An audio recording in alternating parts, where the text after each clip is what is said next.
Welcome back to year favourite educational YouTube channel পরীক্ষা প্রস্তুতি।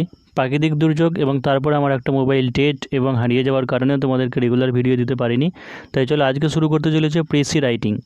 তো প্রেসি রাইটিং এর আগে তোমাদেরকে বলেছি যে কিভাবে কি পুরো রুলস এবং ডেমো রাইটিং এর আগে অনেকগুলো দেখিয়েছি। তো যারা দেখোনি ভিডিওটা তারা পজ করে নিয়ে নিয়মগুলো একবার দেখে নিতে পারো, আমি আর ডিটেলসে বলছি না।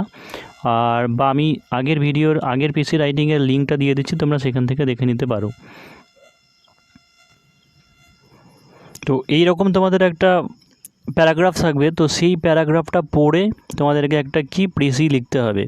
তো তোমরা জানো যে 1/3 ওয়ার্ডের মধ্যে লিখতে হবে। তাহলে চলো প্যারাগ্রাফটা আগে একবার পড়ে নিই, আমার সাথে সাথে পড়ে নাও, তারপরে তোমরা পজ করে আরও একবার পড়ে নেবে, অন্তত 2বার থেকে 3বার কিন্তু পড়তেই হবে। তাহলে দেখো প্রথমে কি আছে যে English education and English language have done immense goods to India in spite of their glaring drawbacks. আমি মানেগুলো একটু বলে দেওয়ার চেষ্টা করছি বাংলায়। যে ইংলিশ এডুকেশন এবং ইংলিশ শিক্ষা এবং ইংলিশ ভাষাটা আমাদের ভারতের চরম অবদান রয়েছে, মানে ইমেন্স মানে প্রবল তার অবদান রয়েছে। In spite of their glaring drawbacks, যদিও কিছু তার অসুবিধা রয়েছে।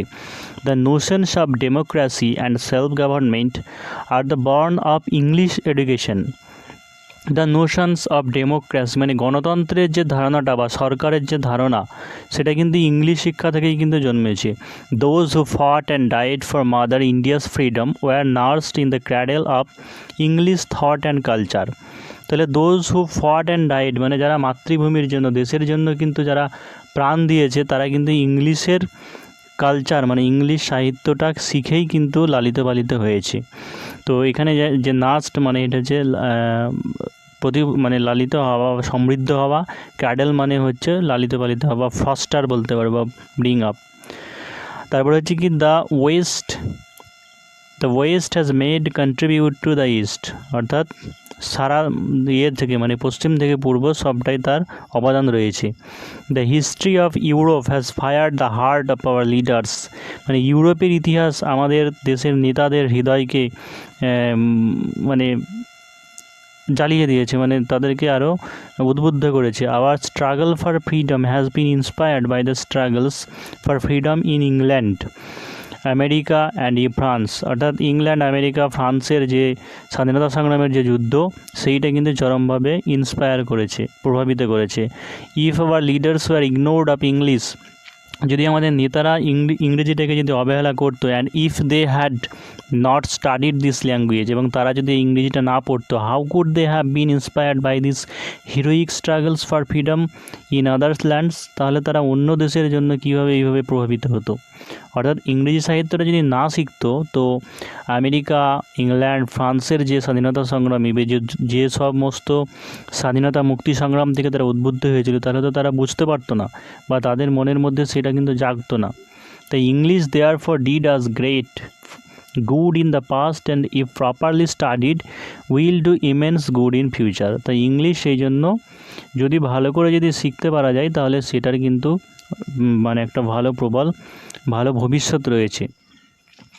English is spoken throughout the world, মানে সারা ভারতে ইংলিশ বলা হয়।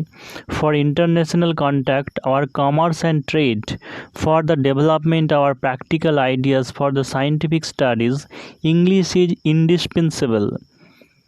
ইন্ডিসপেন্সেবল মানে কি, অপরিহার্য। তাহলে ইন্টারন্যাশনাল মানে আন্তর্জাতিক স্তরে ব্যবসা বাণিজ্যের ক্ষেত্রে, বা আমাদের বিভিন্ন যে ব্যবহারিক প্রয়োগের ক্ষেত্রে, বা বৈজ্ঞানিক প্রযুক্তিবিদ্যার শিক্ষাক্ষেত্রে কিন্তু ইংলিশ ইন্ডিসপেন্সেবল, মানে যে ইংলিশটা কিন্তু অপরিহার্য। English is very rich in literature, সাহিত্যে ইংরেজি সমৃদ্ধ। Our own literature has been made richer by this foreign language, অনেক সময় আমাদের যে দেশীয় যে সাহিত্যটা, বাংলা সাহিত্যটা কিন্তু ইংরেজি সাহিত্য থেকেও কিন্তু নেওয়া হয়েছে বা সমৃদ্ধ হয়েছে। তো it will really be a fatal day if we altogether forget Shakespeare, Milton, Keats and Shaw. তাই খুবই সমস্যা হবে বা মারাত্মক হতে পারে যদি আমরা শেক্সপিয়ার, মিল্টন, কিটস অ্যান্ড শ এদেরকে যদি ভুলে যাই। তাহলে এই ছিল তোমাদের মেন প্যারাগ্রাফ। তো মেন প্যারাগ্রাফটা আরও তোমরা 2বার পড়ে নিতে পারো। তো এখানে টোটাল তোমার ওয়ার্ড মোটামুটি 170 থেকে 80টা আছে। তো প্রথমেই মোটামুটি কাউন্ট করে নিয়ে কিন্তু তোমাকে 1/3 মধ্যে লিখতে হবে। আর প্রথমে একটা কিন্তু জমলো হেডিং, কিন্তু টাইটেল কিন্তু তোমাকে মনের মধ্যে সাজিয়ে নিতে হবে। তাহলে এইটুকু পড়ে কি বোঝা গেল যে এটাই তোমাদের টাইটেল দেওয়া যায় যে ইম্পর্টেন্স অফ ইংলিশ ল্যাঙ্গুয়েজ, অর্থাৎ ইংলিশ ল্যাঙ্গুয়েজের বা ইংলিশ শিক্ষার যে গুরুত্বটা সেটা টাইটেল দেওয়া যায়। আর মেন পয়েন্টসগুলো কি, প্রথম পয়েন্টসটা বলা যায় যে বিভিন্ন অসুবিধা থাকা সত্ত্বেও ইংলিশ শিক্ষার কিন্তু চরম অবদান রয়েছে ভারতের ক্ষেত্রে। তারপরে গণতন্ত্র বা যে সরকার সেটা কিন্তু ইংরেজি শিক্ষাতেই সমৃদ্ধ হয়েছে। ভারতের নেতারা বা যারা স্বাধীনতা সংগ্রামী তারা কিন্তু ইংরেজি শিক্ষা দ্বারাই কিন্তু প্রভাবিত হয়েছে। আর আন্তর্জাতিক স্তরে সমস্ত ক্ষেত্রে কন্ট্যাক্ট যেটা সংস্পর্শ সেইটা কিন্তু ইংলিশ শিক্ষার মাধ্যমেই চলে। তাহলে চলো আমরা লিখে দেখাবো যে কীভাবে তোমরা লিখে দেখাবে। তাহলে দেখো এইরকম কিন্তু তোমরা যারা ICDS বা WBPSI যারা এক্সাম দেবে তোমাদের কিন্তু এরকম ছক কেটে দেওয়া থাকবে, ঘর করে দেওয়া থাকবে। সাধারণত PSC ক্লার্কশিপের ক্ষেত্রে থাকে না, আর যদি না থাকে তাহলে কোনো অসুবিধা নেই, তোমাদেরকে নিজেদেরকে কাটতে হবে না। যদি কাটা থাকে তাহলে কিন্তু এইভাবে প্রত্যেকটা ঘরে ঘরে কিন্তু একটা করে শব্দ লিখবে। তোমার টাইটেলটা ওয়ার্ডের মধ্যে কাউন্ট হয় না, কিন্তু তারপর থেকে যেটা শুরু করবে সেগুলো কিন্তু কাউন্ট হবে। তো এমন করবে না কি যে একটা ঘরে দুটো শব্দ লিখে দেবে কমাবার জন্য, এটা করবে না, তাহলে কিন্তু মার্কস কাটা যাবে। এমনকি এও একটা শব্দ, একটা ওয়ার্ড, তো সুতরাং এটাকেও কিন্তু একটাই ঘরেই লিখবে। তাহলে কী লিখেছে প্রথম ফার্স্ট লাইন দেখো যে notwithstanding its various defects English education has done great good to India. অর্থাৎ বিভিন্ন অসুবিধা থাকা সত্ত্বেও যে ইংরেজি শিক্ষাটা কিন্তু ভারতের জন্য চরম অবদান রয়েছে। তারপর the ideas of democracy and self government are its gifts nursed on English education the Indian leaders were inspired by the western thought. তার মানেটা কী হয়েছে, আইডিয়াস অফ ডেমোক্রেসি গণতন্ত্র এবং স্বশাসিত যে সরকার সেটা কিন্তু লালিত পালিত হয়েছে ইংরেজি শিক্ষার দ্বারাই।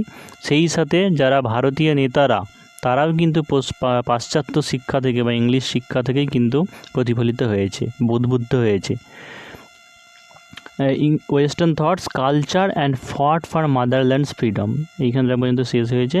তারপর হচ্ছে English is necessary for international contact, অর্থাৎ লাস্টের পোর্শনে তোমাদের যেটা ছিল যে অনেকটা বড় করেছিল, তো এটাকে ছোট করে কী লেখা হয়েছে যে English is necessary for international contact and is rich literature.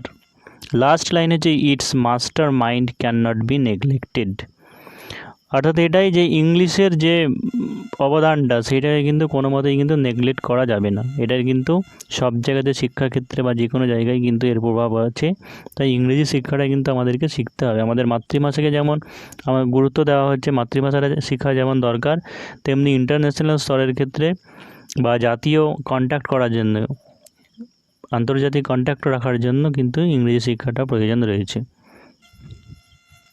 তো আশা করি এবার থেকে তোমাদেরকে রেগুলার ভিডিও দিতে পারবো। নতুন ফোনের জন্য সেটিংটা একটু প্রবলেম হচ্ছে, সেই জন্য অসুবিধা হচ্ছিল। তো এরপর থেকে তোমরা ম্যাথামেটিক্স, তারপরে ট্রান্সলেশন, জেনারেল অ্যাওয়ারনেস সমস্ত কিছু নোটস পেয়ে যাবে। আর এখনও পর্যন্ত যারা চ্যানেলটা সাবস্ক্রাইব করেনি তোমরা অবশ্যই চ্যানেলটা সাবস্ক্রাইব করে দাও এবং নোটিফিকেশান অন করে দাও, যাতে সাথে সাথে কোনো ভিডিও দিলে তোমরা সেটা দেখতে পারো। এবং তোমরা জানো যে পরীক্ষা প্রস্তুতির হোয়াটসঅ্যাপ প্রিমিয়াম গ্রুপ আছে, সেখানে তোমরা WBPSI, ICDS বা PSC ক্লার্কশিপের জন্য জয়েন হয়ে যেতে পারো। সেখানে তোমাদের daily practice set, mock test করানো হয়, সেখানে সমস্ত নোটস প্রোভাইড করা হয়। তোমরা এই সমস্ত কিছু ফেসিলিটি সেখান থেকে পেয়ে যাবে।